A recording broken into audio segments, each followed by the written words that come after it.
देखिए, नीतीश कुमार ने चक्रव्यूह तैयार कर दिया है और यह चक्रव्यूह 2025 के लिए रची जा चुकी है। शुरुआत होगी बिहार के उपचुनाव से, क्योंकि बिहार में 4 जगह पर उपचुनाव होने हैं और उस चक्रव्यूह की परीक्षा यहीं से हो जाएगी। लेकिन नीतीश कुमार ने जिस चक्रव्यूह की रचना की है, उसमें एनडीए के तमाम बड़े नेता, जिला अध्यक्ष तक उनकी मौजूदगी थी। तमाम विधायक, एमएलसी, मंत्री भी सभी इस बैठक में मौजूद थे। एनडीए के तमाम बड़े नेता भी इसमें मौजूद थे और इस चक्रव्यूह में तमाम वह चीज़ें रखी गई जिस पर एक बड़ी लड़ाई लड़ी जा सके। देखिए, नीतीश कुमार तेजस्वी यादव को हल्के में नहीं ले रहे हैं और यह मैं आपको बता दूं, क्योंकि जो मीटिंग हुई थी कुछ दिन पहले, मुख्यमंत्री नीतीश कुमार ने वो हर मुद्दे पर चर्चा की जिसको लगभग कई राजनेता वहां तक नहीं पहुंच पाते हैं। नीतीश कुमार ने अपने एनडीए के तमाम उन नेताओं से बातचीत में कहा कि देखिए, गांव तक जाइए और वहां लोगों को समझाइए, क्योंकि तेजस्वी यादव बहुत कुछ बोल रहे हैं, गांव जा रहे हैं, लोगों के पास अपनी संवाद पहुंचा रहे हैं और क्या कह रहे हैं इस पर एक बार फोकस करिए। उन्होंने कहा कि जो काम किया है वह वहां तक भी पहुंचाइए और तेजस्वी की जो कारगुजारी रही थी उसको भी जाकर के उजागर कीजिए। राजद के जो काम वह कर रहे थे, जिसको लेकर के लोगों में यह तमाम मुद्दे भी रखिए, गांव में पहुंचिए। यानी कि नीतीश कुमार ने पूरी तरह से चक्रव्यूह को लेकर के तैयारी कर चुका है, रचना कर दी है और सवाल यही है कि क्या चक्रव्यूह में तेजस्वी यादव फंसेंगे। क्योंकि इस बार जो मीटिंग हुआ है, देखे तो अमूमन जब गठबंधन की सरकार होती है तो लोग मीटिंग करते हैं और यह कोई बड़ी बात नहीं है। लेकिन इस बार जो नीतीश कुमार ने जो मीटिंग रखी है, यह काफ़ी लंबे वक्त बाद हुआ है और सबसे बड़ी बात यह है कि इन तमाम जो नेता पहुंच चुके हैं, यहाँ पे पहुंचे थे। हालांकि कुछ नेता नहीं गए थे। लंबे वक्त के बाद जो मीटिंग हुआ है, सबसे बड़ी बात इसमें तमाम जो नेता पहुंचे उनके सिर्फ पारस को छोड़कर, पशुपति पारस को छोड़ करके।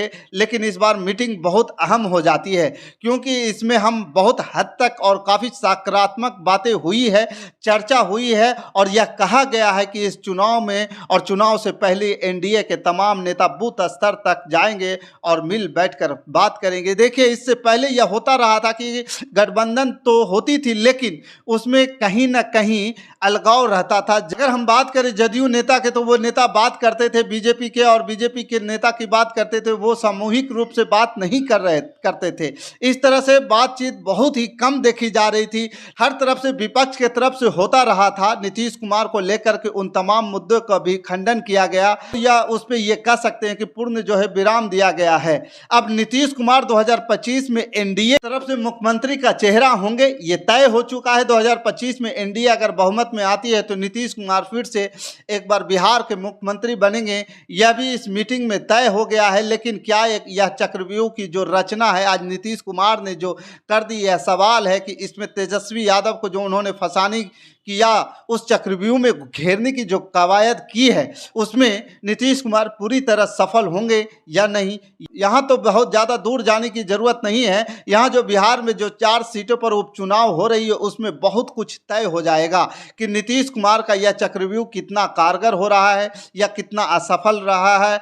लेकिन देखिए, नीतीश कुमार ने हर एक मुद्दे को टच किया है और ऐसा लग रहा था कि नीतीश कुमार काफ़ी आक्रामक हैं, काफ़ी सजग हैं। क्योंकि देखिए, उन बातों पर भी पूर्ण विराम लगेगा जो कहते आ रहे थे कि विपक्ष की तरफ से जो बातें हो रही थी कि नीतीश कुमार अब कहीं दबाव में तो नहीं है। लेकिन बीते दिन जो मीटिंग हुई है, उसमें ऐसा नहीं लग रहा था कि नीतीश कुमार पूरी तरह से नेतृत्व कर रहे थे और हर उस मुद्दे पर बात कर रहे थे जिससे मुद्दा अमूमन जो है बड़े बड़े नेता नहीं कर पाते हैं, या उनसे छूट जाती है। और एक बात जो निकल कर के सामने आई है वो यह है कि नीतीश कुमार विरोधी की हर चाल को समझना चाहते हैं। वह इंडिया गठबंधन की बिहार में हो रही तमाम काम को, तमाम हर हरकत को खबर रखना चाहते हैं, जिसके बारे में नीतीश कुमार ने चर्चा किया। इसका मतलब यह है कि नीतीश कुमार की नज़रें कितनी पहले से पैनी हो रही है और इन तमाम मुद्दों को लेकर के, हर कामकाज को लेकर के नीतीश कुमार की कितनी पैनी नज़र है, यह भी देखने को मिला है। इस बात पर भी पूर्ण विराम जो है लगा है। जो लोग यह कहते थे कि नीतीश कुमार अब में जो है थोड़े बदलाव आ गए हैं, नीतीश कुमार अब उतना ध्यान नहीं दे रहे हैं, उम्र का तगाजा है, उम्र बढ़ रही है, इसलिए नीतीश कुमार ढीले होते जा रहे हैं, इन सभी प्रश्नों पर जो है पूर्ण विराम लग चुका है। देखिए, नीतीश कुमार की जो कार्यशैली रही है वो कभी कभी चौंका देते हैं। वह अपने ऐसे फैसले लेते हैं, कभी कभी ऐसे फैसले ले लेते हैं कि उनके जानने वाले को भी पता नहीं चलता है, उनके साथ रहने वाले लोग होते हैं, ऐसा लगता है कि बहुत जो करीबी है उनको भी पता नहीं चलता है कि नीतीश कुमार कब क्या कौन सा फैसला ले ले। बिल्कुल उसी तरह की स्थिति जो है, जेस्चर जो होता है नीतीश कुमार का, वह देखने को मिला है। फिर लगा कि ये नीतीश कुमार वही जो 2010 के जो नीतीश कुमार हुआ करते थे, पूरी तरह से तेवर से लैस, कॉन्फिडेंस से लैस, और अपनी जो कार्यशैली रही थी नीतीश कुमार कि जिसको लेकर के नीतीश कुमार जाने जाते रहे हैं, अपनी कर्मठता और कार्य कुशलता को लेकर के वह नीतीश कुमार जो मीटिंग हुए एनडीए की, उस मीटिंग के बाद जो है नीतीश कुमार का वो चेहरा, वो कार्यशैली, वो कार्य एक्शन, वो सब देखने को मिल रहा है।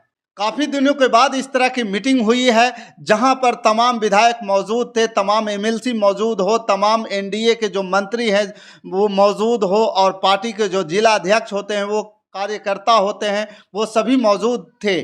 तो ये भी एक तरह से एक नज़रिए से देखिए, जो एनडीए की मीटिंग रही है वो बिल्कुल डिफरेंट रही है। इसलिए मैं कह रहा हूँ कि नीतीश कुमार एक तरीके से जो है चक्रव्यूह बना चुके हैं, चक्रव्यूह की रचना की है। उन्होंने कह दिया कि यह रचना क्यों हो रही है यह भी समझिए, क्योंकि हाल के दिनों में जो तेजस्वी यादव राजद के तरफ से जिस तरह के हमले किए गए हैं उसको समझिए।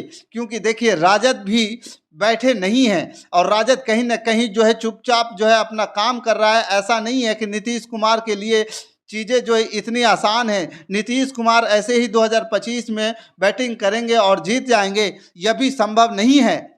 यह नीतीश कुमार को भी पता है कि एनडीए के तमाम नेताओं को भी पता है कि बिहार में 2025 की लड़ाई होगी, वो इतना आसान नहीं होगा। इन्हीं सब बातों के मद्देनज़र नीतीश कुमार ने जो बैठक की थी और एनडीए की जो बैठक हुआ था, उन तमाम उन कार्यों की समीक्षा हुई, और ऐसा लग रहा था कि नीतीश कुमार तेजस्वी के हर फैसले पर, हर बात पर उनकी जो है कार्यशैली को लेकर के नज़रें जो बैठाए हुए थे। यह एक सबसे बड़ी बात है, और देखने वाली बात होगी कि आखिरकार नीतीश कुमार क्या कुछ चैलेंज करते हैं आने वाले विधानसभा चुनाव को लेकर के। उपचुनाव को लेकर यह सब भी कहा गया। देखिए, हम लोग भी जो भी मंथन कर रहे हैं, जो भी तैयारी कर रहे हैं, नीतीश कुमार ने कड़े निर्देश भी दिए कि अब इसकी शुरुआत जो है तुरंत करिए, एक दूसरे लोगों से बातचीत करिए, और क्षेत्र में जाइए, पटना में मत बैठिए, क्षेत्र में जाइए, वहाँ पर लोगों को कहिए और जोड़िए, अपनी बात करिए। विपक्ष की जो बात है, लोग को डराते हैं, क्या माहौल था। देखिए, नीतीश कुमार यह भी कह रहे हैं, यह भी एक रहा है कि जब भी वह क्षेत्र में जाते हैं, लोग से मिलते हैं, तो वहाँ विरोधियों की बात करते हैं, अपनी बात तो करते ही हैं। नीतीश कुमार अपनी बात जो है अपना तो रखते ही हैं, डेवलपमेंट का काम जो हो रहा है वो भी काम रखते हैं, उनके द्वारा जो कार्य किए जा रहे हैं उनकी चर्चा तो करते ही हैं, लेकिन विपक्ष की भी बात करते हैं। देखिए, याद भी उस समय का जो कराते हैं, जो राजद का जो है समय था, उस राज्य को भी याद करवाते हैं। देखिए, उस समय क्या हुआ था, क्या चल पाते थे रात में, क्या आप निकल पाते थे सड़क पे, सड़क किस प्रकार की बनी हुई होती थी। नीतीश कुमार चाहते हैं कि यह जो स्टेटमेंट है, यह जो बातें हैं, जिस चीज को लेकर के जनता को मैं मना पाऊंगा, समझा पाऊंगा, नीतीश कुमार की यही बात जो है सहयोगियों को बता रहे थे। एनडीए की जो मीटिंग थी, विधायक, मंत्री, सांसद और जो जिला अध्यक्ष आए हुए थे, पार्टी के कार्यकर्ता आए हुए थे, उन सबको कह रहे थे कि आप सब जो है गांव जाइए, बूथ स्तर पर जो है बैठक कीजिए, लोगों से मिलिए, कार्यकर्ता से मिलिए, उन लोगों के जरिए जो है अपनी बात को हर घर में, हर गांव में, हर आदमी तक पहुंचाइए, अपनी बात को कहिए। और तेजस्वी यादव की जो बातें हैं, राजद के तरफ से जो भी बातें कही गई है, इंडिया गठबंधन की तरफ से जो बिहार में बातें कही जा रही है, उसको फिर डिफेंड करिए और उसको समझाने की कोशिश करिए। आम जनता के बीच एनडीए आपके लिए कितना जो है अच्छी काम कर रहा है, एनडीए आपके लिए कितना सही काम कर रहा है, एनडीए आपके लिए कितना उचित होगा, यह नीतीश कुमार तमाम नेताओं को उस मीटिंग में ब्रीफिंग कर रहे थे। तो इस बात को समझना होगा कि नीतीश कुमार जो है फिर से जो है पिछले जो है 10 साल पीछे वाले एक्शन में आ चुके हैं। नीतीश कुमार पूरी इस तरह से एक्शन में आए हुए हैं, जो आक्रामक हुआ करते थे, जिस प्रकार से 2010 में आक्रामक थे, उस तरह के मोड में आ चुके हैं। तो देखना भी ये दिलचस्प होगा कि अब जो है तेजस्वी यादव इस एक्शन का, इस आक्रामक मोड का किस प्रकार से जवाब देंगे, किस प्रकार से इस चक्रव्यूह को तोड़ेंगे, या फिर इस चक्रव्यूह में फंस करके अभिमन्यु की तरह दम तोड़ देंगे। बाकी इस खबर के प्रति आपका क्या विचार है, आप हमें कमेंट करके जरूर बताइएगा। हमारे साथ बने रहने के लिए धन्यवाद। जय हिंद, जय भारत।